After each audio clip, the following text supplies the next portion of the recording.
اعوذ باللہ من الشیطان الرجیم بسم اللہ الرحمن الرحیم رب اشرح لی صدری ویسر لی امری واحلل عقدۃ من لسانی یفقہوا قولی واجعل لی وزیرا من اہلی آمین یا رب العالمین۔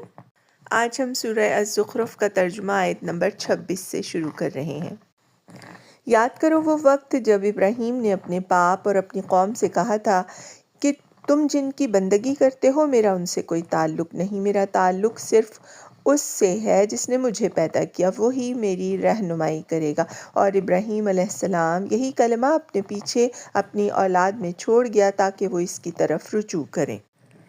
اس کے باوجود جب یہ لوگ دوسروں کی بندگی کرنے لگے تو میں نے ان کو مٹا نہیں دیا، بلکہ میں انہیں اور ان کے باپ دادا کو متاع حیات دیتا رہا، یہاں تک کہ ان کے پاس حق اور کھول کھول کر بیان کرنے والا رسول آ گیا۔ مگر جب وہ حق ان کے پاس آیا تو انہوں نے کہہ دیا کہ یہ تو جادو ہے اور ہم اس کو ماننے سے انکار کرتے ہیں۔ کہتے ہیں یہ قرآن دونوں شہروں کے بڑے آدمیوں میں سے کسی پر کیوں نہ نازل کیا گیا؟ کیا تیرے رب کی رحمت یہ لوگ تقسیم کرتے ہیں؟ دنیا کی زندگی میں ان کی گزر بسر کے ذرائع تو ہم نے ان کے درمیان تقسیم کیے ہیں، اور ان میں سے کچھ لوگوں کو کچھ دوسرے لوگوں پر ہم نے بدرجہ فوقیت دی ہے تاکہ یہ ایک دوسرے سے خدمت لیں، اور تیرے رب کی رحمت اس دولت سے زیادہ قیمتی ہے جو یہ سمیٹ رہے ہیں۔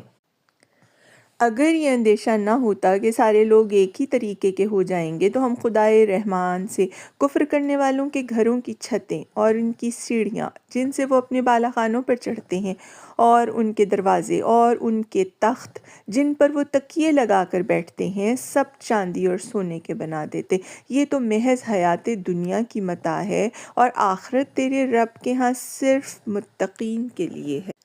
جو شخص رحمان کے ذکر سے تغافل برتتا ہے ہم اس پر ایک شیطان مسلط کر دیتے ہیں اور وہ اس کا رفیق بن جاتا ہے۔